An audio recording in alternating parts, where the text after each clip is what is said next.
जय भीम.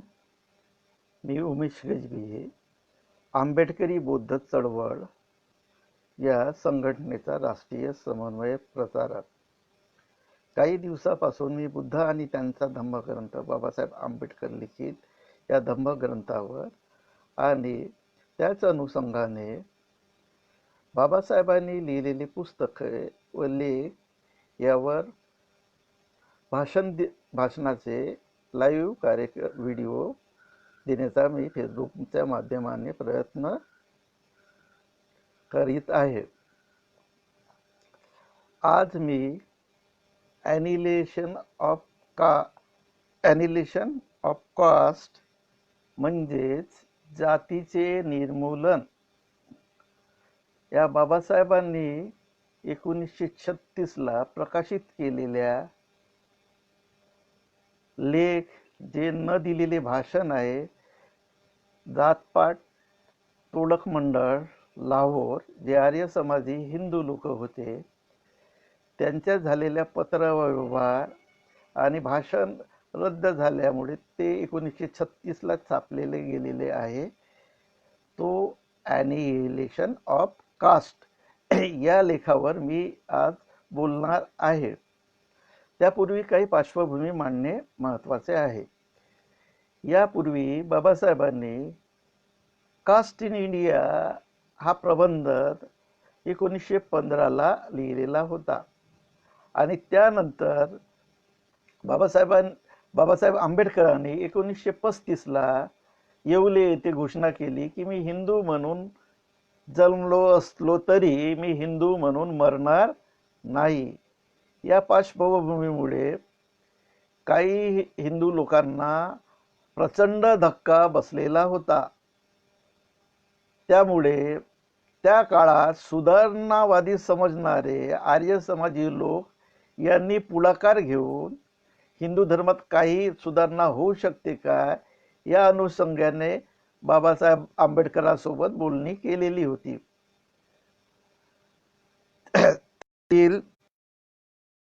हे जे आर्य समाजी लोकांची संघटना होती, लाहोर होते, त्यांनी बाबासाहेबांसोबत पत्रव्यवहार केलेला आहे आणि त्यांचा कार्यक्रम भाषणाचा कार्यक्रम अध्यक्ष म्हणून ठरविलेला होता. परंतु ते भाषण दिले गेले नाही, रद्द करण्यात आले. ह्या लेखामध्ये काय आहे, जे 1936ला छापण्यात आले, त्यानंतर याचे पुनर्मुद्रण बाबासाहेब आंबेडकरांनी 1937ला केले आणि त्यानंतर बाबासाहेबांनी पुन्हा 1944 मध्ये याचे पुनर्मुद्रण केलेले आहे. ह्या तिन्हीची प्रस्तावना आहे आणि काही सुधारणा याच्यामध्ये सामील आहे. हा लेख जेव्हा 1936 मध्ये छापण्यात आलेला होता, तर या लेखाचा सुरुवात होण्यापूर्वी बाबासाहेबांनी ह्या लेखामध्ये जी सुरुवात केली, त्या सुरुवातीमध्ये काही लाईनी छापल्या. त्या महत्त्वाच्या, त्याची ओळख तुम्हाला होणे आवश्यक आहे. ते इंग्रजीमध्ये छापलेला हे पुस्तक होतं. त्याच्यात बाबासाहेब लिहितात, सत्याला सत्य आणि असत्याला असत्य म्हणून जाणा. सत्याला सत्य आणि असत्याला असत्य म्हणून जाणा. समोर लिहिलं आहे बुद्ध. म्हणजे इंग्रजीत वाक्य आहे, no truth as truth and untruth as untruth. Buddha म्हणजे याची सुरुवात बुद्धाच्या या कोटेशन शब्दापासून झालेली आहे. म्हणजे बाबासाहेबांनी 1935ला मे मध्ये घोषणा केली की मी हिंदू म्हणून जन्मलो असलो तरी हिंदू म्हणून मरणार नाही. आणि त्याच्यानंतर जातीचे निर्मूलन, जातीभेदाचे नव्हे. अनेक लोकांनी या इंग्रजी ग्रंथाचे, सरकारचे राहो की बाहेरचे आपले लोक बुद्धिस्ट म्हणून घेणार, त्यांनी ट्रान्सलेट करताना जातीभेद निर्मूलन लिहिलेलं आहे, ते चुकीचं ट्रान्सलेट आहे. जातीचा भेद म्हणजे सिस्टीमला घाबरतात, मग त्यामुळे जातीभेद हा शब्द लिहितात. भेद भेद कशाला? अरे कास्टचा अर्थ होता जात, जातीचे निर्मूलन हे शब्द सरळ लिहा ना, कशाला घाबरता? बाबासाहेबांनी जेव्हा इंग्रजीमध्ये लिहिलं की ॲनिहिलेशन कॉप्स, त्याचा शब्दाचा अर्थ होतो जातीचे निर्मूलन. आणि त्यानंतर बाबासाहेब ह्या पुस्तकाची सुरुवात बुद्धाच्या ह्या कोटेशन पासून करतात, सत्याला सत्य माना आणि असत्याला असत्य माना. किती महत्वाची गोष्ट आहे. आजही आपण सत्याला सत्य मानत नाही, असत्याला असत्य मानत नाही. म्हणजे हे सम्यक वाचा, म्हणजे बुद्धाच्या अष्टांगिक मार्गातील सम्यक वाचाचा हा अंग आहे. इथून बाबा म्हणजे 1936लाच बाबासाहेबांचा दृष्टिकोन क्लिअर होता.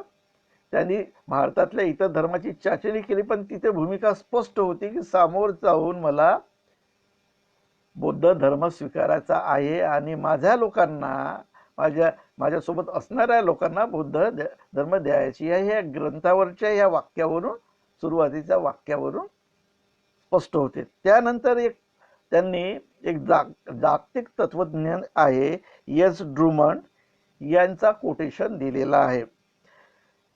त्या कोटेशनच्या 3 लाईनी आहेत. त्याची पहिली लाईन, जो विवेक करीत नाही तो दुराग्रही आहे. विवेक म्हणजे सत्सद विवेक बुद्धी. दुसरी लाईन आहे, जो विवेक करू शकत नाही तो मूर्ख आहे. पहा, विवेक म्हणजे तर्क आणि योग्य तर्क करू शकत नाही. आणि त्याच्यानंतर तिसरी लाईन आहे, जे विवेक तर्क करण्याची हिंमत करत नाही तो गुलाम आहे. म्हणजे जो सत्सद विवेक बुद्धीचा वापर चांगल्या कार्यासाठी करत नाही तो गुलाम आहे. अशीच परिस्थिती आज आम्हाला आंबेडकरी बौद्ध चळवळीमध्ये राजकीय आणि सामाजिक भूमिका पाहताना त्यांच्या संघटनेच्या प्रमुखांनी संघटनेच्या याच्यामध्ये दिसते. तिन्हीची आपण त्यांना, कारण आमचे अनेक राजकीय पक्ष गुलाम झाले, कारण विवेक बुद्धी नाही आहे. ते ड्रुमंडचे कोटेशन बाबासाहेबांनी इथं सुरुवातीला दिलेला पुस्तक सुरुवात होत आहे. ह्या पुस्तकाचा मी परिचय करून देतो. म्हणजे पुस्तकीमध्ये काय आहे, पुस्तकाचे म्हणजे या लेखाचे स्वरूप काय आहे. ह्या लेखात 12 डिसेंबर 1935 ते 15 मे 1936 यातील पत्रव्यवहार आहे. म्हणजे जातपात टोळक मंडळ यांनी केलेला पत्रव्यवहार व बाबासाहेबांनी त्यांना दिलेले उत्तर यातील संवाद आहे. त्याच्यानंतर ह्या लेख सुरुवात होतो. ह्या लेखात 26 आपण त्याला म्हणतो मुद्दे किंवा भाग ह्या लेखात आहेत. म्हणजे 26 भागात किंवा मुद्द्यात ह्या लेखाची मांडणी बाबासाहेबांनी केलेली आहे. आणि त्यानंतर हा लेखाच्या सुरुवातीला हे जेव्हा छापण्यात आलं तर 1936 मध्ये, तेव्हा 2 परिशिष्ट जोडलेली नव्हती. ते 2 परिशिष्ट 1937 मध्ये पुनर्मुद्रणामध्ये छापण्यात आली आणि मग ते कंटिन्यू आलं. आणि त्याच्यानंतर हा जो लेख वॉल्यूम 1 मध्ये, त्याच्यापूर्वी ॲनिहिलेशन कास्ट प्रकाशित होतं, पण रायटिंग अँड स्पीचेस च्या समितीने महाराष्ट्र सरकारच्या वतीने वॉल्यूम 1 मध्ये हा आर्टिकल लेख छापलेला आहे. या लेखात 2 परिशिष्ट आहेत. परिशिष्ट 1 मध्ये महात्मा गांधीने या लेखाविरोधात जातीचे समर्थन करण्याच्या संदर्भात 15 ऑगस्ट 1976 लिहिलेला हरिजन पेपर मधील एक लेख आहे. त्याचे पुनर्मुद्रण बाबासाहेबांनी 1937 केलं. आणि त्याच्यानंतर बाबासाहेबांनी अनेक लोकांनी बाबासाहेबांच्या विरोधात या लेखाच्या विरोधात लिहिलं होतं, पण बाबासाहेबांनी फक्त दखल घेतली महात्मा गांधी, कारण त्यावेळेस भारताचे प्रमुख नेते हे गांधीला मान्य करत होते लोक. त्याचे उत्तर त्यामुळे महात्मा गांधीला उत्तर परिशिष्ट 2 मध्ये बाबासाहेबांनी दिलेले आहेत. त्या दोन्ही भागात 3-3 मुद्दे आहेत. या प्रकारे हे पूर्ण पुस्तक ॲनिहिलेशन ऑफ कास्ट आहे. आता हा जवळजवळ 90 ते 100 पेजचंही हे पुस्तक आहे आणि यातील मुद्दे आजही लागू पडतात.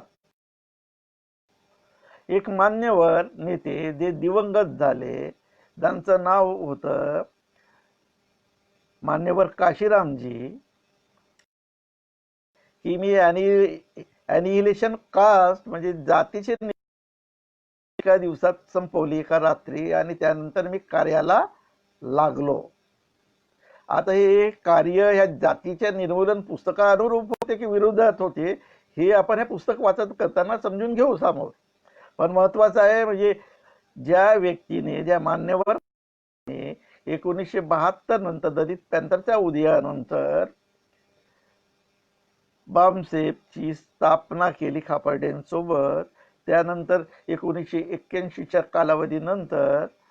कालावधीनंतर त्यांनी राजकीय पक्ष निर्माण केला.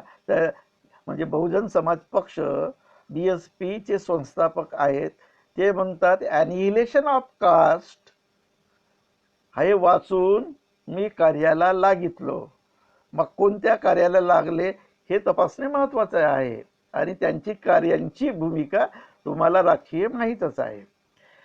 तर हा असा महत्वपूर्ण लेख आहे.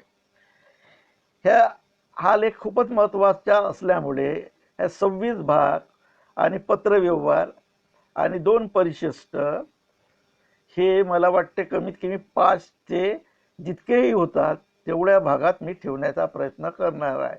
कारण या लेखाचा संबंध आज तत्कालीन परिस्थितीत 2020 मध्येही लागू होणार आहे काही याची उजळणी करणार आहे. नाहीतर हा लेख आजच्या परिस्थितीला लागू होणार नाही, चळवळीच्या दृष्टीने उपयोगी होणार नाही, तर मग ह्या लेखाचं भाष्य करणे आवश्यक नाही असं मला वाटते. पण ह्या लेखाच्या अनुषंगाने मुद्दे लक्षात घेऊन असं वाटलं की हा लेख धार्मिक, सामाजिक आणि राजकीय दृष्ट्या दिशा देणारा लेख बाबासाहेबांनी 1936लाच लिहिला. म्हणजे एक दूरदृष्टी असणारा आमचा महानायक या 20व्या शतकातील आणि येणाऱ्या 1000 वर्षाला दिशा देणारा एक महानायक ज्याचे नाव बाबासाहेब डॉक्टर भीमराव रामजी आंबेडकर आहे, त्यांनी हा लेख लिहिला. हा एक दिशा देणारा लेख आहे ज्याचे महत्व धार्मिक, सामाजिक, राजकीय दृष्ट्या महत्वपूर्ण आहे. आता ज्या लोकांनी याचं वाचन केलं त्यांनी एक अंग घेतला. काही लोकांनी फक्त राजकीय घेतला, काहींनी सामाजिक घेतला. पण या लेखातून धार्मिक अंग घेताना कोणीही मला दिसलेला नाही. तशी मला भारतात आजही परिस्थिती दिसली नाही की या लेखातून बोध घेऊन त्यांचे धार्मिक महत्व बाबासाहेब इथे मांडतात. ही भूमिका मांडताना आजपर्यंत मला कोणीही दिसलेला नाही. त्यामुळे त्या अनुषंगाने हा लेख, ह्या लेखाचा प्रथम भाग आहे. जेवढाही लेख होईल म्हणजे शेवटपर्यंत त्या लेखातले मुद्दे एक लाईन मी वाचत बसणार नाही, ते तुम्ही घरी वाचू शकता. ते मुख्य मुद्दे मी सांगणार आहे आणि त्याच्यावर आजची परिस्थिती. तर आज मी 1935 ते 15 मे 1936 पर्यंत पत्रव्यवहार हा आणि त्याच्यानंतरचे 2 भाग म्हणजे 2 बाबासाहेबांनी लिहिलेले मुद्दे हे ह्या भाग 1 मध्ये मी सांगण्याचा प्रयत्न करणार आहे.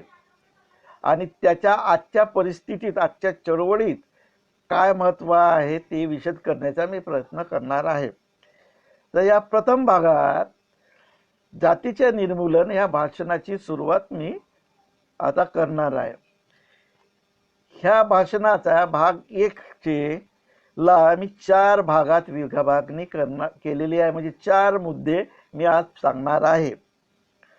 ते मी तुम्हाला सांगतो. प्रथम भाग म्हणजे प्रथम मुद्द्यात 12 डिसेंबर 1935 ते 15 मे 1936 पर्यंतचा पत्रव्यवहारच्या सारांश मध्ये भूमिका मांडणार आहे व त्याचे संदर्भ बाबासाहेबांनी आमच्या चळवळीकडे लागू होते काय त्या दृष्टीने त्याची भूमिका आपण पाहणार आहोत. ह्या प्रथम भागात मी हा सांगेल. दुसऱ्या भागामध्ये बाबासाहेबांचा अनुरूप बाबासाहेब म्हणतात, हिंदू धर्मात ब्राह्मण हाच श्रेष्ठ व गुरु आहे अशी मान्यता आहे. यावर बाबासाहेबांची भूमिका काय ही आपण पाहणार आहोत. आणि त्यामध्ये आजची परिस्थिती तिथे नेमका आलाच. त्या दिवशी दुसरा भाग कम्प्लीट. त्यानंतर तिसऱ्या मुद्द्यात किंवा तिसऱ्या भागात पाहू आपण, भारतीय इतिहासात राजकीय सुधारणावादी व सामाजिक सुधारणावादी यांच्या झालेला संघर्ष. म्हणजे भारतीय इतिहासात राजकीय सुधारणावादी व सामाजिक सुधारणावादी यांचा झालेला संघर्ष व यामध्ये बाबासाहेबांनी विशद केलेली सामाजिक सुधारणाबाबत स्पष्टीकरण व आजचे मूल्यांकन हे महत्वाचं आहे. हे तिसऱ्या मुद्द्यात आपण पाहणार आहोत. चौथ्या मुद्द्यात किंवा चौथ्या भागात पाहू,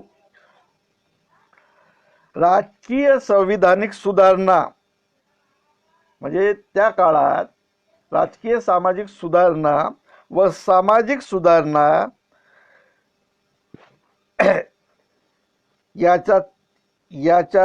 याच्यातला मतभेद किंवा संघर्ष पाहू. आजच्या भाषेत याला म्हणू की राजकीय संविधानिक सुधारणाऐवजी आपण शब्द वापरणार आहे, मी वापरणार आहे. बाबासाहेबांनी राजकीय संविधानिक सुधारणा शब्द जागोजागी वापरलेला आहे. पण आज त्या राजकीय संविधानिक सुधारणा, कारण 1950लाच आपला संविधान निर्माण झाला, तर त्याच्यामुळे तो कालखंड संपलेला आहे. म्हणून राजकीय संविधानिक सुधारणा या शब्दाऐवजी आपण राजकीय सत्ता किंवा राजकीय हक्क हा शब्द वापरू. म्हणजे राजकीय हक्काची सुधारणा आणि त्यांचा सामाजिक संघर्ष याचे धार्मिक व सामाजिक अंग, धार्मिक व सामाजिक व राजकीय अंग, धार्मिक सामाजिक व राजकीय अंग हे चौथ्या मुद्द्यात पाहणार आहे. 4 मुद्दे आपण पाहणार आहोत. तर मग सुरुवात करूया. पहिला मुद्दा आहे 12 डिसेंबर 1935 ते 1936चा बाबासाहेबांनी केलेला पत्रव्यवहार, त्याचा सारांश बाबासाहेबांनी दिलेले उत्तर. यात प्रमुखपणे बाबासाहेब म्हणतात, म्हणजे जातपात टोळक मंडळ यांनी बाबासाहेबांचा जो लेख, छापील लेख त्यांच्याकडे जो होता तो वाचल्यानंतर त्यांनी भूमिका घेतली होती की बाबासाहेबांनी काही शब्द तिथून म्हणजे कमी करावे जेणेकरून हिंदू लोक त्यांचा धसका घेतील नाही आणि विरोध करतील नाही. त्यातील प्रामुख्याने बाबासाहेबांनी वेदावर खूप जबरदस्त ताशेरे ओढलेले आहे. बाबासाहेबांनी हिंदू धर्म नष्ट झाल्याशिवाय जातीचे निर्मूलन होणार नाही अशी भूमिका त्याच्यात मांडलेली आहे. हे शब्द एक प्रखर टीका होतात असं मंडळाला वाटलं. त्यामुळे हे शब्द कमी करण्याची बाबासाहेबांना सूचना त्यांनी केली. बाबासाहेब म्हणतात की माझ्या ह्या लेखाचा व भाषणाचा मी एक कॉमा ही बदलवणार नाही. हा माझं भाषण जसंच्या तसं तुम्हाला छापावे लागेल आणि मी देईली, म्हणजे कुठलाही बदल मान्य करणार नाही. बाबासाहेब याचाच म्हणतात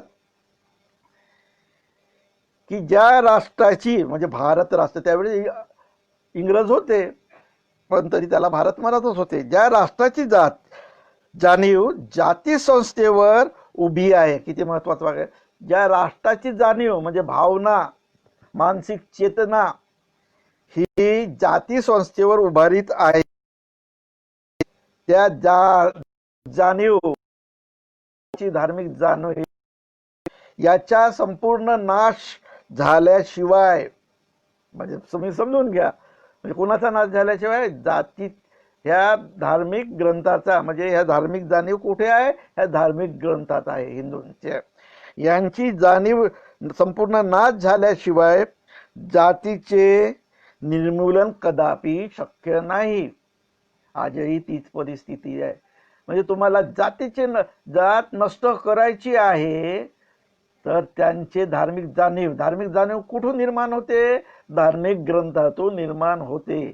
धार्मिक जाणीव नष्ट करण्यासाठी धार्मिक ग्रंथ नष्ट करायला ते हिंदू लोक तयार होणार का? नाही. म्हणजे जोपर्यंत धार्मिक ग्रंथ आहेत, वेद आणि इतर ज्याच्यातून जाती व्यवस्था वर्णव्यवस्था मांडलेली आहे, ते जोपर्यंत कायम आहे तोपर्यंत भारतात जाती आहेत, त्या नष्ट होऊ शकत नाही, अशी बाबासाहेबांनी भूमिका प्रखरतेने या पत्र व्यवहारात केलेली आहे. आणि लिहिलेल्या लेख नंतर छापलेल्या लेखामध्ये अशीच भूमिका बाबासाहेबांनी मांडणी केलेली आहे.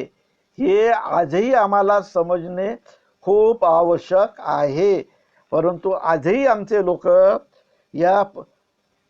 ही भूमिका घेताना दिसत नाही. आमची भूमिका तळमळीत असते, म्हणजे जुळवणूक करणारी असते.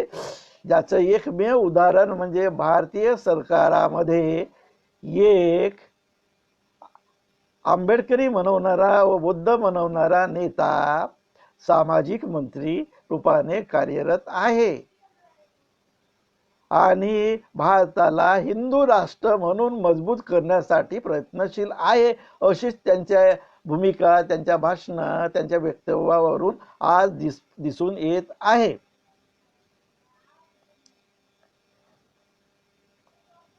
बाबासाहेब ह्या पत्र व्यवहारात म्हणतात, हिंदू धर्मीय म्हणून हे माझे शेवटचे भाषण असणार आहे. पहा किती महत्वाची गोष्ट म्हणून राहिले. म्हणजे 1936 मध्ये म्हणतात, मी हिंदू धर्मीय म्हणून माझे शेवटचे भाषण असणार. म्हणजे त्या दिवसापासून बाबासाहेबांनी आपल्याला हिंदू धर्मीय आहे असे म्हणणे सोडले होते. किती महत्वाची हे आहे की हिंदू धर्म म्हणून शेवटचे भाषण आहे. आजही 2020 ला आजच्या दिवशी आम्ही हिंदू धर्मीय म्हणून म्हणणे सोडले नाही. अनेक लोक आहेत म्हणजे भारताच्या जनगणना 2011 ची आपण तपासणी केली आणि त्याच्या महाराष्ट्राची आकडेवारी पाहिली तर महाराष्ट्रात 11 करोड जी जनसंख्या आहे त्याच्यामधून SC ची जनसंख्या 1,32,00,000 आहे. त्याच्यातून फक्त 65 लाख बौद्ध आहेत आणि या 1,32,00,000 मधून 1,20,00,000 महार आहेत. हे सरकारी आकडेवारी आहे जनगणनेची. म्हणजे उर्वरित 65 लाखाच्या उर्वरित लोकांचा धर्म महार आहेत, पण हिंदू आहेत. भारताचा जाऊ द्या. आणि बाबासाहेब 1936 लाच काय बनून राहिले की मी हिंदू म्हणवणार नाही आजपासून. म्हणजे आजही या भाषणाचं किती महत्व आहे हे तुम्ही समजून घ्या. बाबासाहेब पुढे या लेखात म्हणतात की आर्य समाजी किंवा हिंदू सुधारणावादी भारतातील जाती नष्ट करण्यासाठी आंतरजातीय सहभोजन किंवा आंतरजातीय विवाह करण्यात प्रोत्साहित करतात आणि ते सांगतात की आंतरजातीय विवाह आणि आंतरजातीय भोजनामुळे जाती नष्ट होतील. हीच भूमिका आजही आमची आंबेडकरी समजणारी मंडळी करत आहे.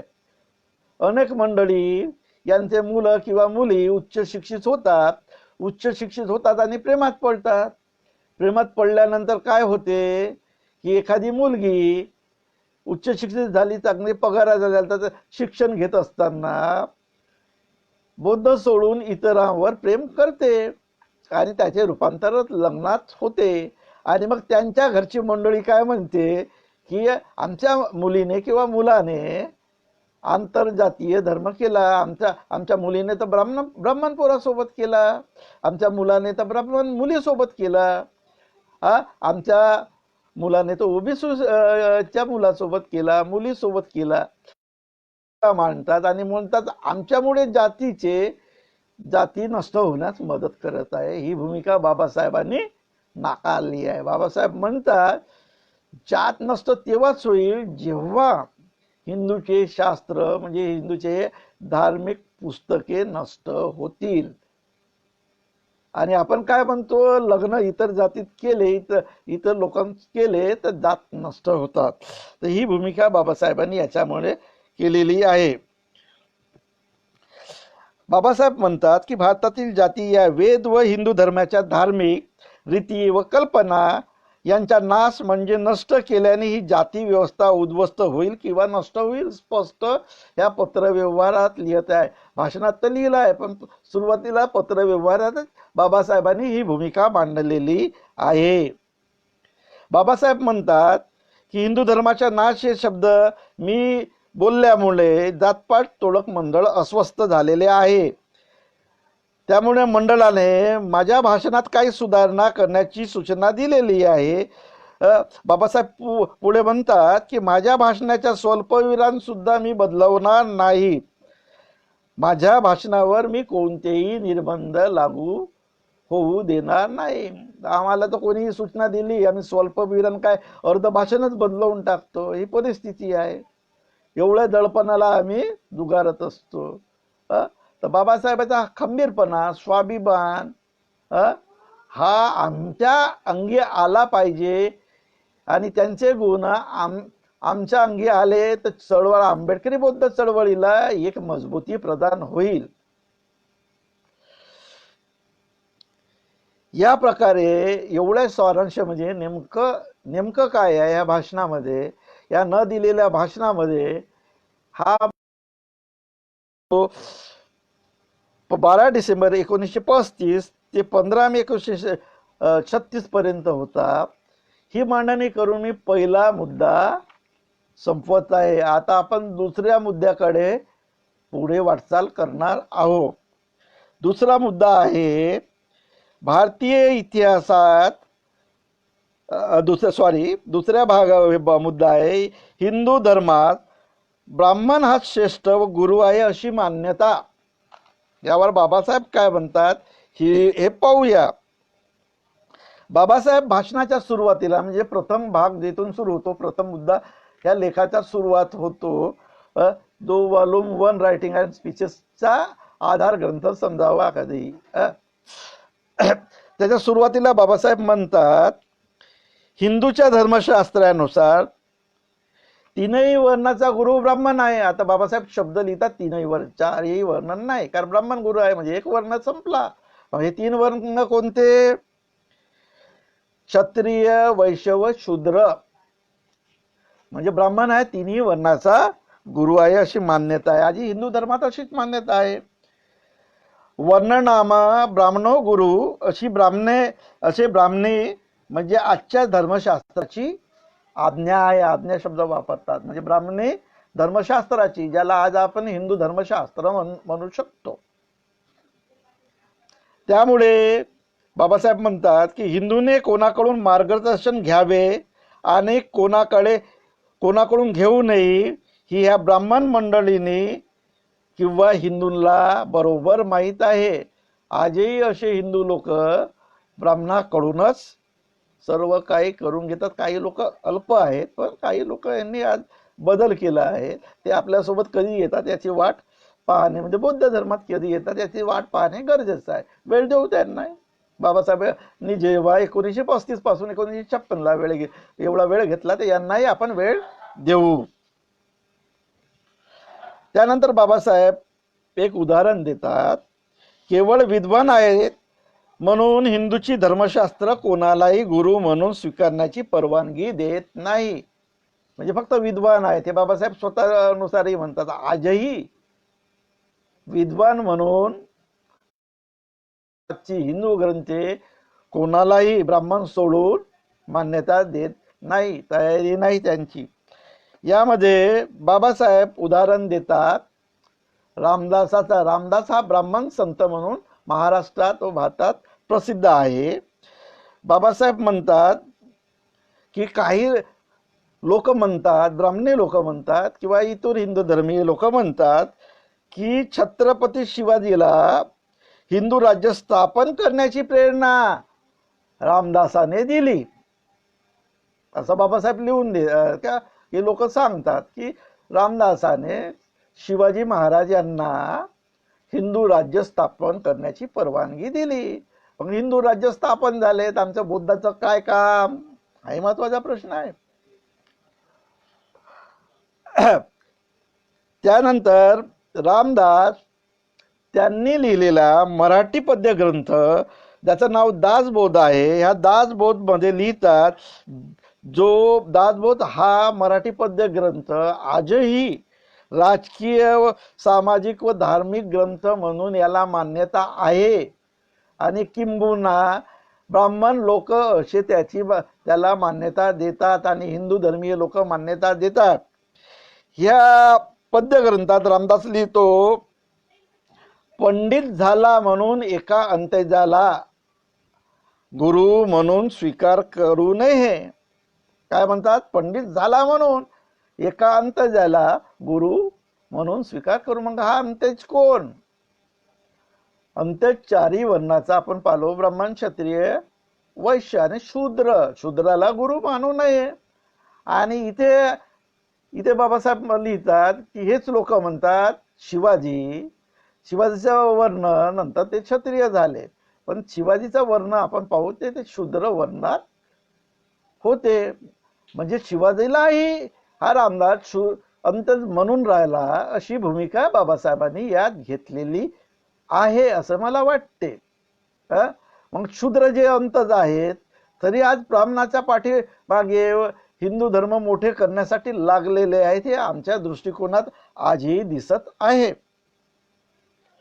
आता हा भाग इथं म्हणजे दुसरा मुद्दा संपवण्याआधी आपण काही गोष्टी तपासणी करून पाहू की रामदास म्हणते आणि हिंदू धर्म याला म्हणते की ब्राह्मण हाच गुरु असावा. आणि पुढाकार याचे उदाहरण सिंपल आहे की जे शंकराचार्य आहेत, भारतातील शंकराचार्य तो कुठल्याही इतर वर्णातला होत नाही.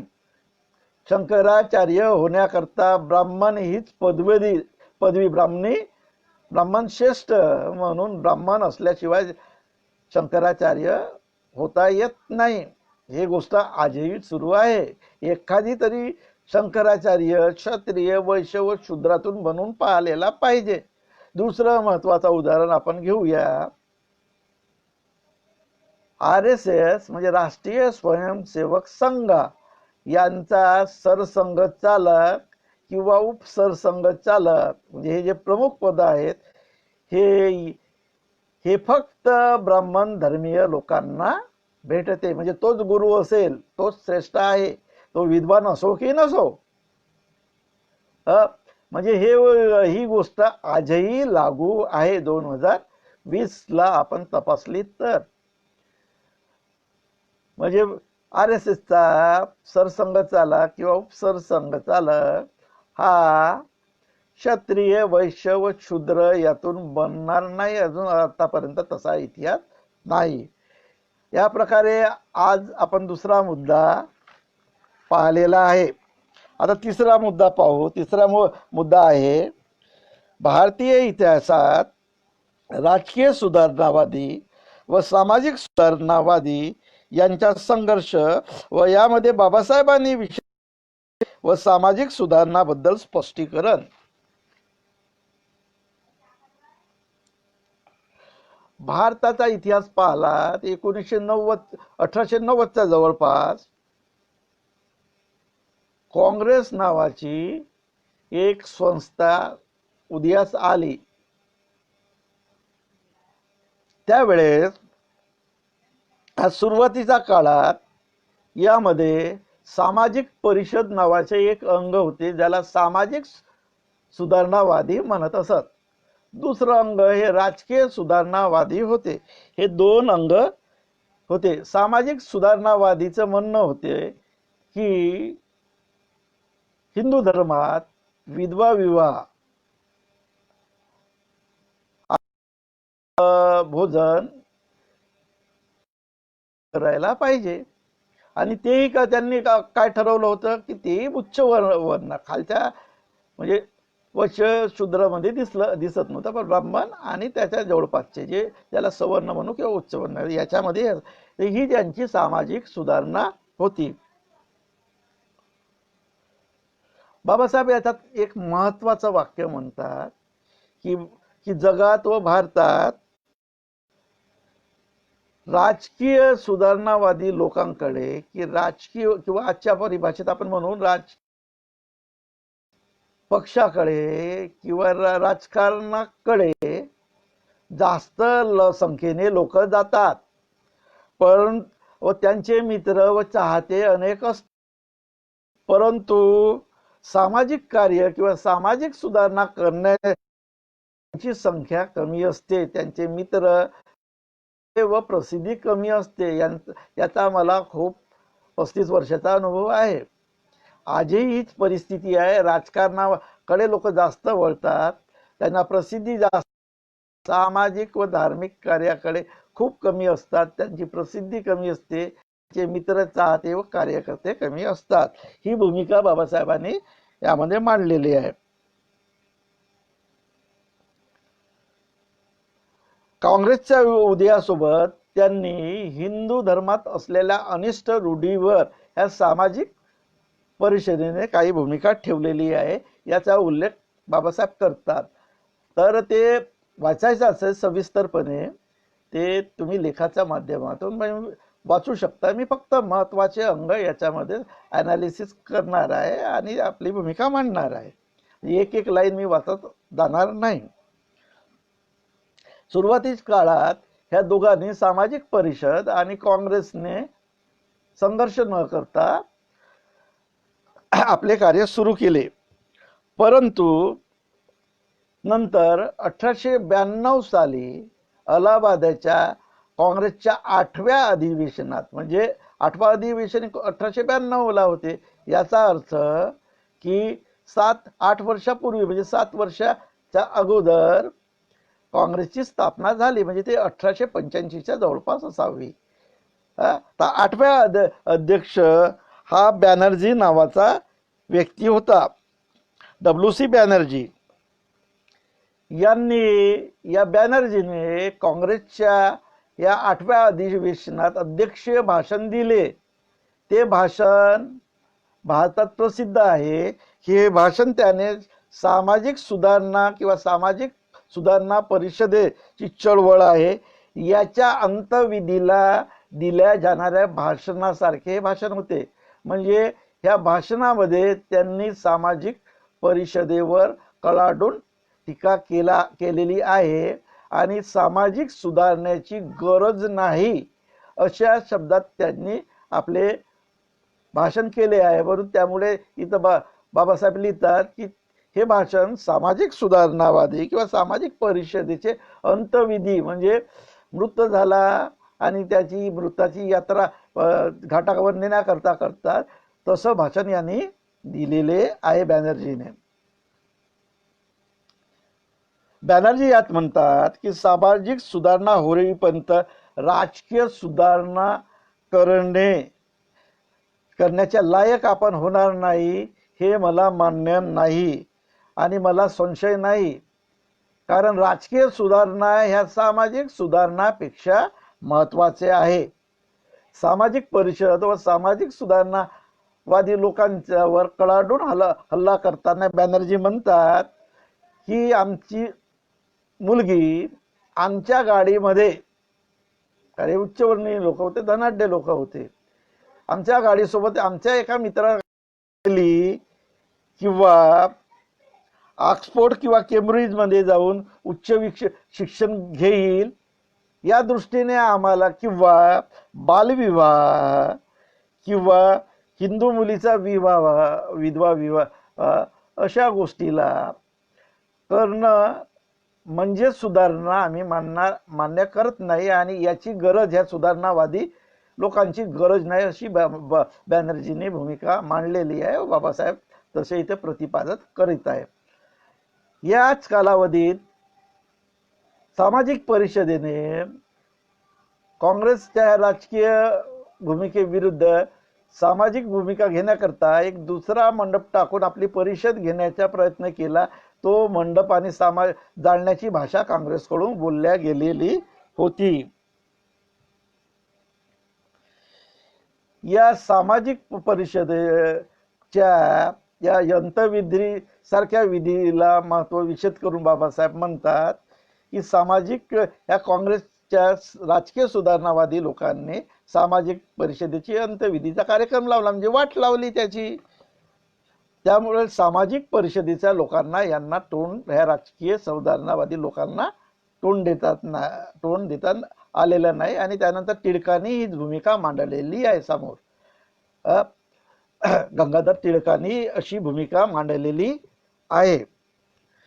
बाबासाहेब आंबेडकर बॅनर्जीच्या या मुद्द्यावर आक्षेप घेऊन म्हणतात की सामाजिक परिषदेला या परिषद हे अपयशी ठरली या राजकीय लोकांमुळे. यांना युक्तिवाद करता आला नाही. तो युक्तिवाद बाबासाहेब इथे करतात. बाबासाहेब म्हणतात की सामाजिक सुधारणाचा राजकीय सुधारणेशी काही संबंध नाही, हे सिद्ध होत नाही. आणि सामाजिक परिषदेवाले ते सिद्ध करू शकले नाही, ते त्यांचे अपयश आहे. बाबासाहेब इथं म्हणतात की सामाजिक सुधारणेची गरज आहे आणि सामाजिक सुधारणेची गरज प्रतिपादित करण्यासाठी बाबासाहेब इथं मुद्दा मांडतात तो अस्पृश्यांना दिले जाणाऱ्या भेदभावपूर्ण वागणुकीची. म्हणजे सुरुवात काय करतात बाबासाहेब या 36च्या लेखामध्ये सुरुवात करून राहिले की हिंदू लोक अस्पृश्याला जे भेदभाव करतात, अन्याय करतात याची भूमिका इथं मांडलेली आहे. आणि ती अन्याय अत्याचाराची भूमिका सविस्तरपणे वाचण्यासाठी हा लेख अवश्य व्हावा.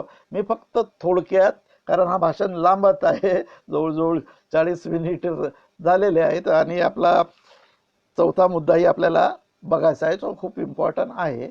त्यामुळे सारांशमध्ये मी इथं सांगतो. बाबासाहेबांनी इथं उदाहरण दिलेले आहेत की बाबासाहेब म्हणतात की मराठा मुलखात म्हणजे मराठा राज्यात पेशवांच्या काळात हे अस्पृश्यावर होणाऱ्या जुलूम अत्याचाराबद्दल माहिती देतात ना. ते प्रामुख्याने पुण्यामध्ये होणाऱ्या याच्यामध्ये म्हणतात.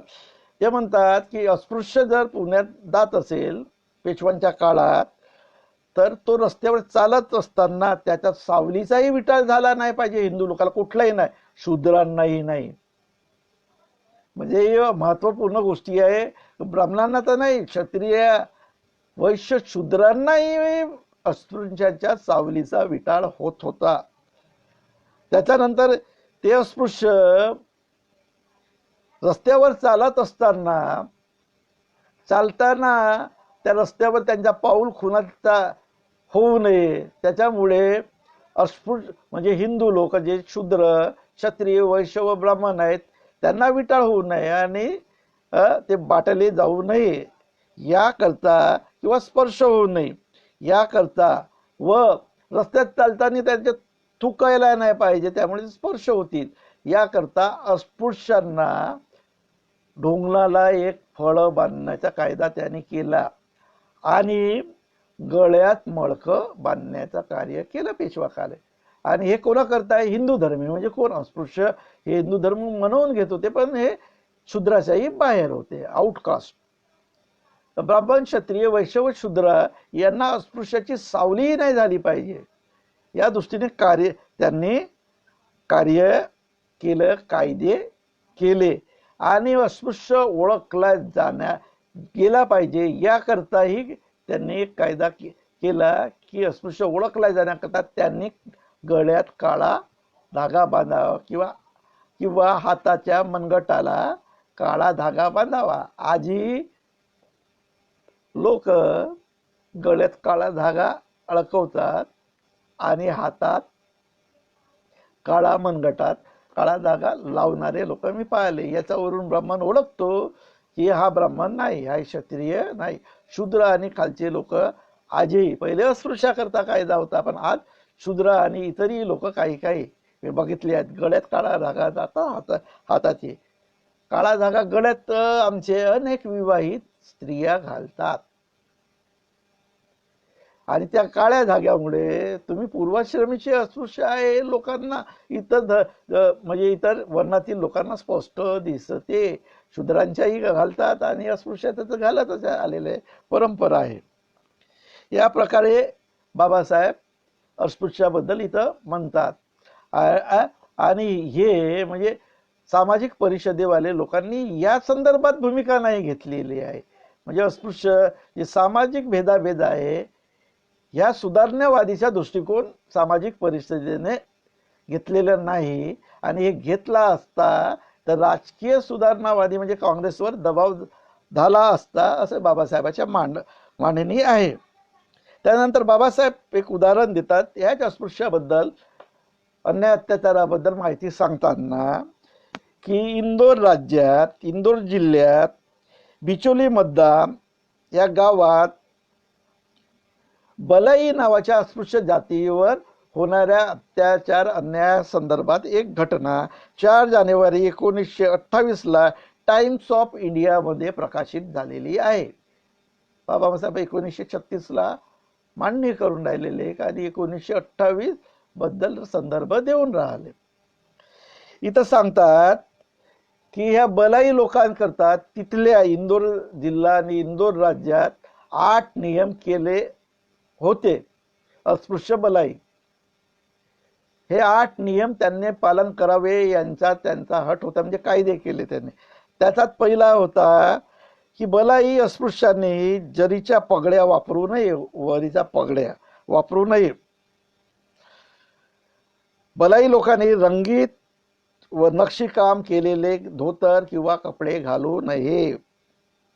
त्याच्यानंतर तिसरा आहे बलाईने कुठलाही हिंदू म्हणजे शूद्र राहो की त्यावरचे हिंदूची मृत्यूची माहिती त्यांच्या घरच्या कुठल्याही मृत्यूची माहिती असेल तर त्या हिंदूच्या शूद्राच्या वरच्या सर्व हिंदूच्या शूद्रापासून ची माहिती त्यांचे नातेवाईक कितीही दूर राहो त्यांनी जाऊन सांगितली पाहिजे. त्याच्यानंतर चौथा आहे हिंदूंच्या लग्नात व लग्नाच्या वराही त्या बलाई लोकांनी वाद्य वाजवलंच पाहिजे. त्याच्यानंतरचा आहे बालाई स्त्रियांनी सोन्याचे दागिने व सुशोभित वस्त्र व चोळी घालू नये. त्याच्यानंतरचा नियम होता हिंदू स्त्रियांच्या म्हणजे शूद्र इथं तर विटाळ मानत होते पण हिंदू स्त्रियांच्या बाळातपण जेही असं असेल ते सर्व बालाई स्त्रियांनी केलं पाहिजे, मदत केली पाहिजे. त्याच्यानंतरचं आहे बालाईने हिंदूचे हे सर्व विमा मोबदला कार्य केले पाहिजे व तेही स्वखुशीने. आणि वरील 7 नियम ज्यांना मान्य नसतील त्यांनी आपली गावं सोडून जावे. बालाई अस्पृश्यांनी ही गोष्ट मान्य केली नाही. त्यांच्यावर खूप अन्याय अत्याचार झाले. गावातलं घर आणि शेती सोडून त्यांना बाजूचे त्यावेळेस राष्ट्र होते जसं भोपाल होता, निजाम होता, बडो हे जेवढे राहायचे त्यांना स्थलांतरित. त्यांचा विहिरीवरून पाणी भरू देण्यात आले नाही, त्यांना अन्नधान्याची सोय कामं देण्यात आले नाही. यांचे सर्व व्यवहार यांनी बंद केली. बालाईंना इंदोर जिल्ह्यातून आपल्याला स्थलांतरण करावं लागलं. एवढं कार्य त्यांनी केलं. आणि या सुधारणासाठी राजकीय सुधारणावादी काँग्रेस आणि सामाजिक सुधारणेवादी हे उच्चवर्णीय लोक पुढाकार घेत नाही असं बाबासाहेबांचं म्हणणं होतं. त्यामुळे राजकीय सुधारणावादी लोकांवर प्रेशर निर्माण होत नाही. याच प्रकारे त्यांनी बाबासाहेबांनी थोडक्यात सांगतो लग्नात तूप वाढलं म्हणून भांडण झालं. अस्पृश्य लोकांच्या लग्नात तूप वाढलं. आताही अशा गोष्टी होतात. आताही भारतामध्ये आहे. 1-2 वर्षापूर्वीची गोष्ट आहे. पोरीनं सायकल घेतलं आणि चालवली, घोड्यावरून बसलं म्हणून अस्पृश्यता म्हणजे आता इथे अस्पृश्य आणि हिंदीचे त्यांच्यावर अन्याय होता. तर त्याची वरातीच्या जेवणाच्या पंक्तीवरून त्याला पडलं, मार केला आणि बंदी आणली असं उदाहरण आहे. ते लिखितपणे पुस्तकातून वाचत फक्त थोडक्यात सांगितलं. त्याच प्रकारे त्यांनी गुजरातमध्ये होणाऱ्या अस्पृश्याच्या छळाची माहिती दिलेली आहे, ते सविस्तरपणे वाचवणं. आणि इथून बाबासाहेब म्हणतात की हिंदू धर्माची सुधारणा या अर्थाने सामाजिक सुधारणा हे समाजाचे पुनर्संघटन आणि पुनर्रचना या अर्थाने सामाजिक परिषद करायला पाहिजे होती. ती त्यांनी न करता त्यांनी सामाजिक परिषदेने हिंदूच्या उच्च जातीतील हिंदूंचा विधवा पुनर्विवाह बालविवाह करण्यातच धन्यता मानली. अस्पृश्यांच्या व इतर धर्माच्या जाती व्यवस्था नष्ट करण्याची भूमिका या सामाजिक परिषदेने मांडली नाही. त्यामुळे बाबासाहेब या सामाजिक परिषदेच्या सुधारणावादी लोकांना प्रश्न विचारतात की या लोकांनी भारतातील हिंदूतील जाती व्यवस्था मोडण्याच्या अर्थाने कधीही सामाजिक सुधारणावादी संबंध जोडला नाही. त्यामुळे भारत सुधारणावादी किंवा सामाजिक परिषद काँग्रेस पुढे पराभूत झाली, ही मांडणी करतात. या प्रकारे मी तिसरा मुद्दा आटोपता घेतला आहे. आता चौथा मुद्दा आपण पाहणार आहोत. चौथा मुद्दा आहे राजकीय संविधानिक सुधारणा व सामाजिक सुधारणा, ज्याला आजच्या भाषेत आधुनिक आजच्या भाषेत आपण राजकीय सुधारणा या शब्दाऐवजी राजकीय सत्ता किंवा राजकारण असं म्हणू. यातील सामाजिक सुधारणा यामध्ये राजकीय धार्मिक व सामाजिक अंग महत्वाचे असे बाबासाहेब इथं प्रतिपादित करीत आहेत. या अनुषंगाने आपण काही मुख्य भाग पाहूया. बाबासाहेब या मुख्य याच्यामध्ये म्हणतात की कार्ल मार्क्सचा मित्र आणि सहकारी फर्डिनांड लॅसेल चे उदाहरण सांगतात. हे खूप महत्वाचे उदाहरण आहे. हा लॅसेल पर्शियन लोकांसमोर 1862 साली भाषण देताना म्हणतो, आणि हे महत्वाचं वाक्य आहे, राजकीय संविधानकर्त्यांनी म्हणजे राजकीय संविधान बनवणाऱ्या लोकांनी सामाजिक संबंधाची शक्ती विचारात घेतली पाहिजे. म्हणजे राजकीय संविधान आपण राजकीय संविधान ऐवजी राजकारण किंवा राजकीय सत्ता किंवा राजकीय पक्ष असा वापरू शकतो आजच्या सोबत ही बाब जोडताना. कारण तत्कालिक शब्दाची, कारण त्यावेळेस राजकीय संविधानाबद्दल अनेक देशामध्ये उलाढाली सुरू होत्या, अनेक क्रांत्या होत होत्या. त्यामुळे ते संविधान त्या अनुषंगाने त्यांचे दिलेले भाषण आणि वक्तव्य बाबासाहेबांची तेच शब्द आहेत. पण त्यांना आजच्या शब्दात आपण त्या राजकीय संविधानाऐवजी राजकीय सत्ता राजकीय पक्ष असे संबोधू किंवा पाहूया. म्हणजे आपला मूल्यांकन आणि आपल्याला हा भाग समजताना मदत होईल. नाहीतर या अर्थाने आपण शब्दशः अर्थ घेतला तर बाबासाहेबांचा हा लेख ॲनिहिलेशन ऑफ कास्ट आपल्याला समजणार नाही. तर म्हणतात राजकीय संविधान करताना सामाजिक सक्तीची विचारणा घेतलीच पाहिजे. राजकीय संविधान ह्याला असेल म्हणतो राजकीय संविधानातील प्रश्न म्हणजेच राजकीय प्रश्न आजच्या भाषेत हक्काचे म्हणजेच हक्कासाठी नसून, म्हणजे राजकीय हक्कासाठी नसून त्याचे हे सामाजिक जाणीवेतून नाही. त्यामुळे ते राजकीय हक्कासाठी नसून ते सामर्थ्याचे प्रश्न म्हणजे शक्तीचे प्रदर्शन आहे. सामर्थ्याचे प्रश्न म्हणजे शक्तीचे प्रदर्शन आहे.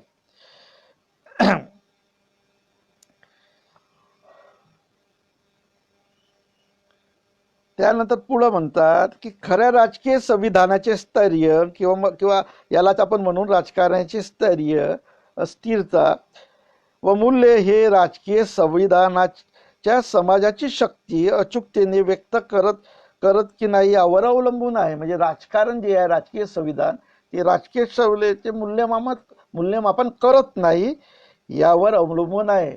आणि बहुतांश राजकारण आणि राजकीय लोक या राजकीय शक्तीचा उपयोग समाजकारणात व कार्य धार्मिक कार्यात करत नाही असं दिसून येते. महत्वाचा मुद्दा लक्षात आहे. याचं उदाहरण आपण 1950ला संविधान घेतलं. तोपर्यंत आपला लढा संविधानिक मूल्याचा होता. म्हणजे तिथे सामाजिक जाणीव आणि सामाजिक आणि धार्मिक हक्क आम्हाला भेटलं पाहिजे याकरता लढाई होती. 1950ला संपली. पण 1950च्या नंतर पुढचा हक्क आमचा आला ते राजकीय संविधान हा शब्द न घेता राजकीय हक्क, राजकीय पक्षांनी दिलेला हक्क, राजकीय पार्ट्यांनी दिलेला हक्क, राजकारणामुळे राजकीय व्यक्तीने दिलेला हक्क जे सामाजिक व आर्थिक स्वरूपात आहे का. आज याचे मूल्य आपण करतो आज 2020च्या दृष्टिकोनातून. तर 1936च्या नंतरचा कालावधी आपण पाहिला.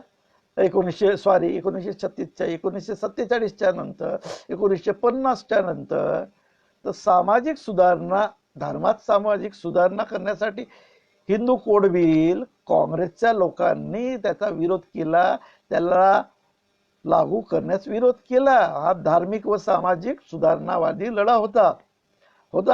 हळूहळू काँग्रेसने नंतर हा हिंदू कोड बिल ऍड करत गेले आणि संविधानिक सुधारणा करत गेली. त्यामुळे आजकाल प्रत्येक स्त्रीला सातबाऱ्यात नाव असते.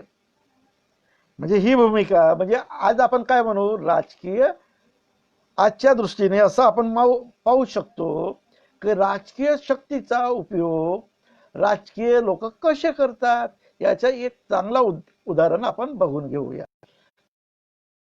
पाहिजे. भारतामध्ये 5 वर्षापूर्वी भाजपचे शासन आले. आपण सेंट्रल गव्हर्नमेंट बद्दल आता बोलणार नाही. 5 वर्षापूर्वी म्हणजे आता काही म्हणजे फेब्रुवारी 2020च्या पूर्वी बीजेपीचे शासन महाराष्ट्रामध्ये होते, भाजपचे. आता हे राजकीय शक्ती बीजेपी आल्यानंतर यांनी काय केले, 2000 मला वाटते 14 पासून काँग्रेसच्या सरकारने पुढाकार घेऊन महाराष्ट्रातील बौद्धांना उच्च शिक्षणात विदेशात जाण्याकरता स्कॉलरशिप देऊ केलेली होती. काँग्रेसच्या कालावधीमध्ये ते बहुतेक 98 ते 100 लोकांना ते स्कॉलरशिप देत होते. ते जवळजवळ लाख करोडोपर्यंत त्याचे एज्युकेशन खर्च, म्हणजे तिथल्या युनिव्हर्सिटीत ऍडमिशन भेटले, जाण्या येण्याचा, विमानाचा खर्च, राहण्याचा खर्च, तुमचा बाकीचा खर्च असं होतं. जवळजवळ $15,000 स्कॉलरशिप होती. त्यांचा लाभ काही घेतला, पण ह्या गोष्टीची माहिती नसल्यामुळे आपले लोक, बौद्ध आणि एससी लोक करता ही स्कॉलरशिप होती. परंतु जो मी मागे रेकॉर्ड पाहिला त्या अनुषंगाने 100 लोक, जेवढे लोक होते तेवढे लोक स्कॉलरशिप घेऊन विदेशात शिक्षणाकरता गेलेले नाही.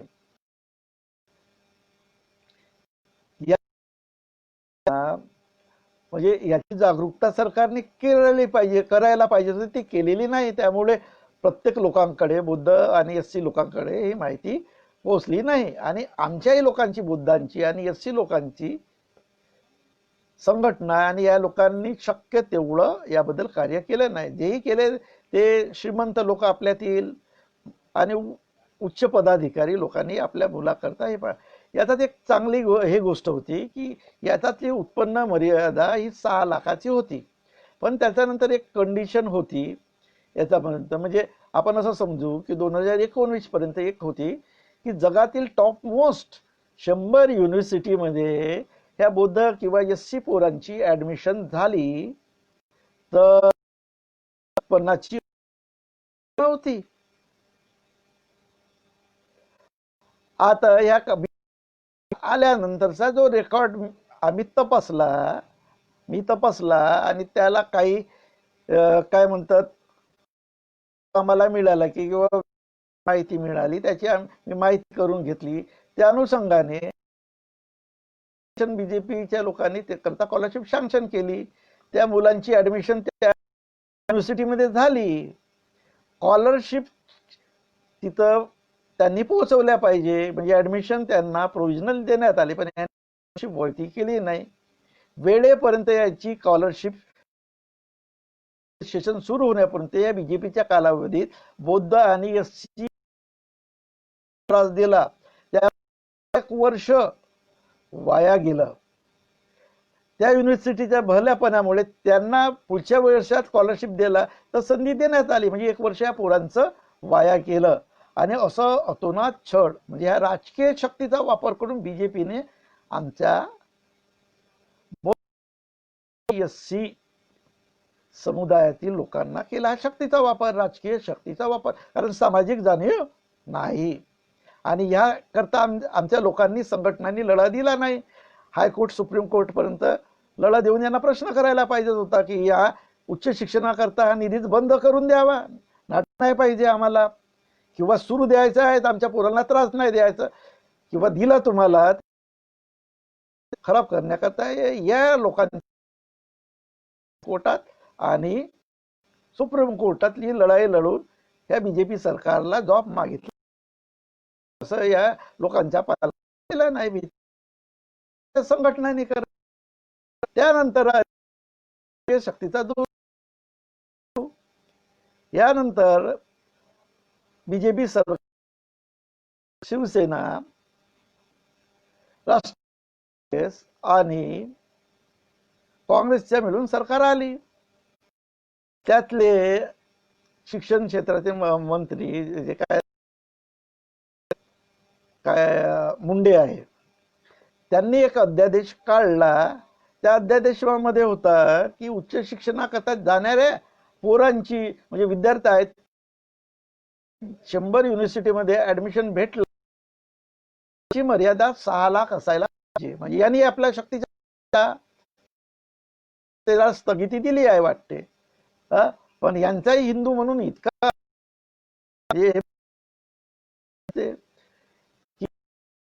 पूर्वी जी अट होती की 100 टॉपमोस्ट युनिव्हर्सिटीमध्ये ऍडमिशन भेटेल, उत्पन्नाची अट लागू होणार नाही. या नवीन गव्हर्नमेंटनी उत्पन्नाची अट लावली 6 लाखाची. राजकीय शक्ती आहे. त्याच प्रकारे यांनी 2017-18 बीजेपी गव्हर्नमेंटने उच्च वर्णासाठी विदेशी जाण्यासाठी स्कॉलरशिप किंवा फेलोशिप आपण त्यांना म्हणून लागू केली. त्यातील उत्पन्नाची मर्यादा 18 लाख होती. किती आहे? 16 किंवा 18 लाख. माझ्याकडे GR आहे त्यांचा. म्हणजे जेव्हा त्यांच्या शक्तीचा, राजकीय शक्तीचा असा उदाहरण पाहू की त्यांनी राजकीय सत्तेत असताना उच्चवर्णीयासाठी जेव्हा फेलोशिप विदेशात जाण्याकरता आपण करू, तर त्यांची उत्पन्न मर्यादा आपण त्याला काय आज काय म्हणतो, काहीतरी शब्द आहे, विसरलो तो, नंतर सांग. तर त्याची उत्पन्न 16-18 लाख ना, आमच्याकरता किती करतात बुद्धकार? 6 लाख. हाही फरक, हा शक्तीचा फरक. कारण याला सामाजिक समस्याची जाणीव नाही आहे, फरक आहे. म्हणजे आजच्या परिस्थितीने मी हा समजावून सांगितलेला आहे. म्हणजे हा जो आहे लॅसेल, याच्या उदाहरणावरून हे आपण सिद्ध होते. बाबासाहेब पुढे म्हणतात की राजकीय सत्ता किंवा राजकारणापेक्षा समाजकारण महत्वाचे आहे आणि सोबत धार्मिक कार्य महत्वाचं आहे. बाबासाहेब म्हणतात भारतातील जातीय निवडा का जयकर आणि बाबासाहेबांचा आहे, ज्याला पुणेकरांना म्हणतात. जातीय निवाडा जो काँग्रेसने केला, याच्याकरता जातीय निवाडा शब्द वापरतात, हे लक्षात घ्या, नाही तर काही लोकांना समजेल नाही वाचन करताना. जातीय निवाडा हा विविध वर्ग आणि समूहामध्ये राजकीय सत्तेचे निश्चित प्रमाणात वाटप करणे याकरता होतं. राजकीय सत्तेचे निश्चित म्हणजे विविध वर्ग. मग हे विविध वर्ग कुठले? त्या याच्यामध्ये जातीय निवाड्यामध्ये हे सामाजिक समस्या म्हणजे अस्पृश्याचे प्रश्न सॉल्व्ह करण्याकरता त्यांचं होतं. ते राजघराणे लोक होते, राजे होते विविध प्रांताचे, त्यांचे राज्य भेटले पाहिजे, त्यांच्या पेन्शनी सुरू असायला पाहिजे. मुस्लिम आणि हिंदूचे तुष्टीकरण व्हायला पाहिजे, सिखाचे मुस्लिम, त्या दृष्टीने त्यांचे होते. अस्पृश्यांचे सामाजिक प्रश्न सोडवण्याकरता नव्हते, असे बाबासाहेब प्रमुखतेने गोष्टी ह्या जाती म्हणतात. तुम्ही वाचून घ्याल, म्हणजे हा मुद्दा तुम्हाला एवढा. त्यानंतर बाबासाहेब म्हणतात सामाजिक संरक्षणाचे महत्व राजकीय संविधानात घेणे आवश्यक आहे. म्हणजे सामाजिक संरक्षण म्हणजे राजकीय संविधान म्हणजे आजच्या भाषेत आपण म्हणतो राजकीय हक्क.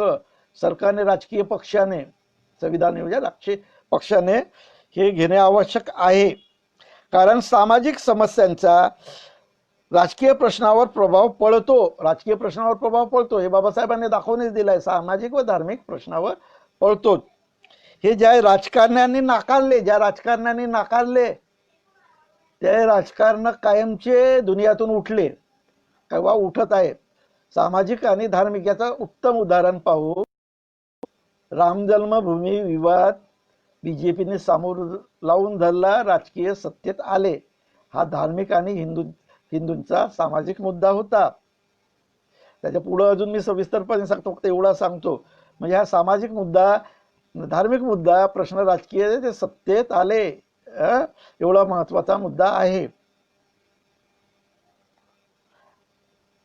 त्यांना राजकीय संविधानाचा आराखडा तयार करताना, म्हणजे आता राजकीय संविधानाचा आराखडा 1950 मध्ये, म्हणजे आता राजकीय हक्क किंवा राजकीय पक्षाची भूमिका असं म्हणू करताना यांनी सामाजिक समस्याची व धार्मिक समस्याची दखल घेणे आवश्यक आहे. याबद्दल बाबासाहेबांनी उदाहरण दिले आहे. एक उदाहरण पाहूया. बाबासाहेब यांनी आयरिश होम रूलच्या इतिहासाचे माहिती सांगतात. ते सांगतात की अल्स्टर आणि दक्षिण आयर्लंड यांच्या राजकीय वाटाघाटी सुरू असताना दक्षिण आयर्लंड याचे प्रतिनिधी रेडमंड अल्स्टरच्या प्रतिनिधीला म्हणाले की तुम्ही कोणतेही राजकीय आरक्षण मागा, ते तुम्हाला मिळेल.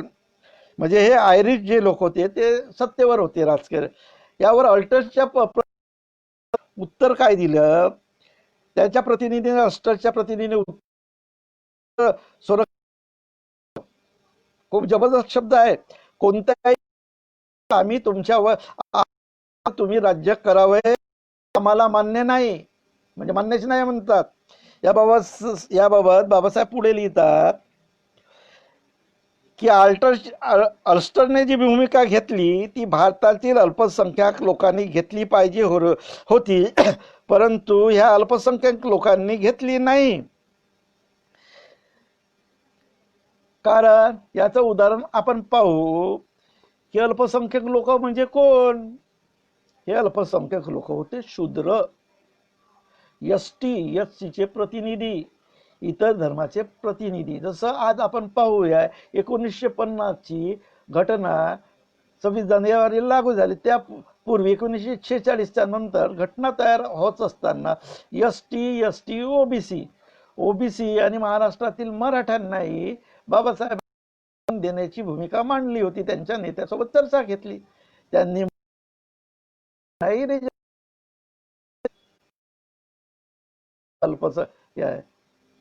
दुसऱ्यांनी तीच भूमिका घेतली. राजकीय आंदोलन करत आहेत महाराष्ट्रात आरक्षणाकरता. कारण ही सामाजिक जाणीव आणि धार्मिक जाणीवेतून त्यांनी राजकीय हक्कामुळे संविधानातून त्यांना जी संधी तेव्हा मिळाली असती त्याचा लढा ते आज करत आहे. ही अशी महत्वाची भूमिका आहे. याच प्रकारे बाबासाहेबांनी रोमचा इतिहासाची माहिती दिलेली आहे की रोममध्ये प्रजासत्ताक संविधानात जातीय निवाडा झाला आहे असे म्हणतात. बाकीचे लोक मान्य करत नाही, पण बाबासाहेब म्हणतात की रोमच्या इतिहासामध्ये जातीय निवाडा झालेला आहे. त्यामध्ये बाबासाहेब म्हणतात की रोमच्या प्रजासत्ताक संविधानात पॉलिटिफेक्स राजाचे धार्मिक अधिकार देण्यात आले, काढून अधिकार देण्यात आले. या मॅक्झिमसच्या अधिकाराखाली असलेल्या धार्मिक पुरोहितामध्ये म्हणजे धार्मिक गुरूमध्ये अर्धे प्लिबियन आणि अर्धे पेट्रेशियन असावेत असे मान्य केले त्या संविधान, म्हणजे अर्ध्याची विभागणी केली. त्यामुळे रोमच्या संविधानात या दोघांच्या जातीमध्ये असलेल्या सामाजिक विभाजनाचा भेद, यातील फरक लक्षात घेऊन तो सोडवला असे बाबासाहेबांनी म्हणताना, आणि हा जातीय निवाडा होता असा म्हणतात. ही सोडवण्याची भूमिका आजचे भारतीय राजकीय पक्ष करताना दिसत नाही. हा प्रश्न कसा रेंगाळत राहावा, हा धार्मिक सामाजिक प्रश्न, याच्याच करता मांडणी करत आहे. बाबासाहेब पुढे म्हणतात की प्रचलित समाज व्यवस्थेत निर्माण होणाऱ्या प्रश्नावर दुर्लक्ष करता येणार नाही. आणि हे प्रश्न आहेत सामाजिक आणि धार्मिक. यातील महत्वाचा भाग आता सांगणार आहे, जो आजही खूपच महत्वाचा आहे.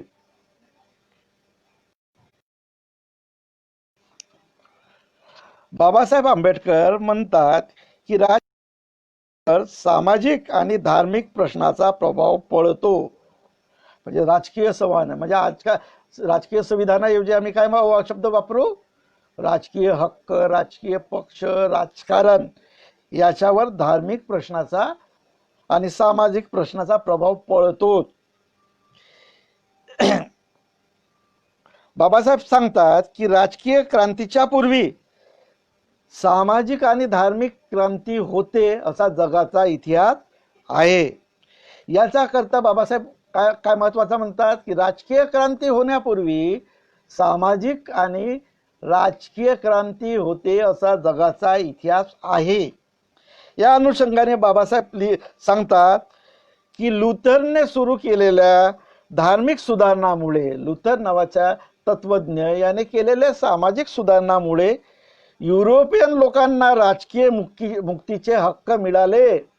म्हणजे राजकीय सत्ता लुथरच्या धार्मिक क्रांतीमुळे युरोपमुळे झाली अशी बाबासाहेब भूमिका मांडतात धार्मिक क्रांतीमुळे. आणि ही क्रांती सामाजिक होती असेही सांगतात. म्हणजे धार्मिक आणि सामाजिक क्रांती ही पॅरलल असते, हे लक्षात घ्यावं. नाही तर सामाजिक क्रांती जेव्हा म्हणू तिथे धर्माचा समावेश नसेल तरी ती क्रांती अधुरी आहे, अपूर्ण. त्यामुळे सामाजिक धार्मिक क्रांती हे पायाला पाय म्हणजे सोबत चालत असते असं माझं म्हणणं आहे. आणि मग तेही बाबासाहेब आणि जगाचा इतिहास सांगतो. त्याच्यानंतर बाबासाहेब म्हणतात प्युरिटनिझम ने केलेली क्रांती इंग्लंडची धार्मिक क्रांती होती, ज्यामध्ये पूजा विधीचे सरळीकरण म्हणजे सोप्या स्वरूपात व नियम केले पाहिजेत याच्या प्युरिटनिझमच्या लोकांनी आग्रह धरला. आणि या प्युरिटनिझमच्या धार्मिक क्रांतीमुळे नव्या जगाची स्थापना झाली आणि इंग्लंडच्या राजकीय क्षेत्रात उलटापालट झाली. या प्युरिटनिझमच्या धार्मिक क्रांतीमुळे अमेरिकेने स्वातंत्र्य युद्ध जिंकले. काय म्हणतात, हे धार्मिक क्रांती होती प्युरिटनिझमची. त्यानंतर बाबासाहेब पुढे जाऊन उदाहरण देतात की मोहम्मद पैगंबर यांनी केलेल्या धार्मिक क्रांतीमुळे अरब जेवढा प्रांत आहे त्यांच्यामध्ये मुस्लिमांचे राज्य आले. हे धार्मिक क्रांती होती. म्हणजे राजकीय क्रांती करता धार्मिक क्रांती करावी लागते आणि धार्मिक क्रांतीमध्ये सामाजिक क्रांती समाविष्ट असते. ही भूमिका बाबासाहेब मांडतात. त्यानंतर बाबासाहेब मांडतात की भारताच्या बुद्धाच्या धार्मिक आणि सामाजिक क्रांतीमुळे, इथे शब्द लिहितात धार्मिक आणि सामाजिक क्रांती, म्हणजे बुद्धाची धार्मिक जी क्रांती होती ती सामाजिक क्रांती होती. त्या धार्मिक आणि सामाजिक क्रांती जी बुद्धाने केली त्याच्यामुळे चंद्रगुप्त मौर्याचे राजकीय राज्य भारतात प्रस्थापित झाले बुद्धामुळे, असे बाबासाहेब. त्यानंतर बाबासाहेब पुढे म्हणतात की महाराष्ट्रात संतांनी केलेल्या सामाजिक आणि धार्मिक क्रांतीमुळे शिवाजीच्या नेतृत्वाखाली राजकीय क्रांती झाली. काय महत्वाचं आहे पहा, सामाजिक आणि धार्मिक. शिवाजीचे राज्य महाराष्ट्राच्या संतांनी केलेल्या सामाजिक आणि क्रांतीमुळे निर्माण झाले असे रामदास नाही, हे लक्षात घ्या, अशी बाबासाहेब इथं भूमिका मांडतात. त्यानंतर बाबासाहेब पुढे लिहितात गुरु नानकाने केलेल्या क्रांतीमुळे, धार्मिक क्रांती व सामाजिक क्रांतीमुळे शिखांचे राज्य भारतात आले. पंजाब शिखाचे. म्हणजे याच्यात महत्वाची भूमिका बाबासाहेब घेत आहेत की धार्मिक व सामाजिक क्रांतीमुळे राजकीय सत्ता स्थापित करता येते. बाबासाहेबांनी 1956 मध्ये बौद्ध धर्म घेतला. म्हणजे आजच्या परिस्थितीत आपण पाहून घेऊया, त्याचे रूपांतरण आपण पाहू. 1970 ला दलित पॅंथरचा उगव, मग दलित पॅंथर ही धार्मिक चळवळ होती का? मग धार्मिकच चळवळ नव्हती तर मग ही सामाजिक चळवळी म्हणून आपण मूल्यांकन करू शकतो का? कारण भारतात प्रामुख्याने लढा आहे. बाबासाहेब लिहितात की भारताचा लढा हा बौद्ध आणि ब्राह्मण धर्म यांच्यातील लढा आहे. मग हा लढा पॅंथरने जो सुरू केला 1970ला प्रामुख्याने महाराष्ट्रात, हा धार्मिक लढा नव्हता. तर त्याच्या सामाजिक आणि राजकीय क्रांतीत रूपांतर तर होणार नाही, कारण बाबासाहेबांच्या तत्वानुसार त्यांनी ते गेलेले नाही आणि त्याचा 72 म्हणजे त्याची फाळणी झाली आणि आता अस्तित्वात नाही आहे. बरोबर आहे.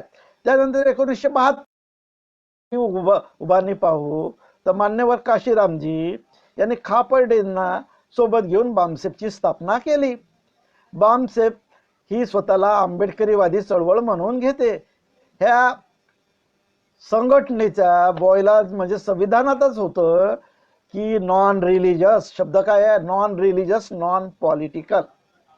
म्हणजे शब्द काय आहे? अधार्मिक, राजकीय. मग ही चळवळ धार्मिक नसल्यामुळे हिला सामाजिक ही सत्ता प्राप्त करता येऊ शकत नव्हती, महत्व, आणि राजकीय नव्हतं. कारण बाबासाहेबांनी एवढं उदाहरण दिलेलं आहे. येथून पुढे यातील मान्यवर काशीराम यांनी बहुजन समाज पक्ष हा राजकीय पक्ष स्थापन केला. आता यांनी धार्मिक व सामाजिक क्रांतीकडे दुर्लक्ष केलं.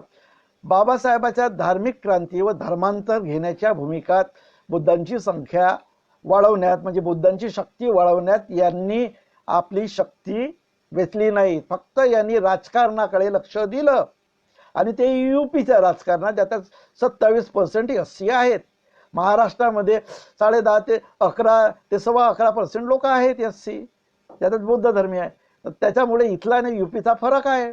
27% वर पहिल्यांदा जगजीवनराम हे होते नेते, नंतर हे झाले 27%, म्हणजे बहुसंख्य लोक होते तिथे.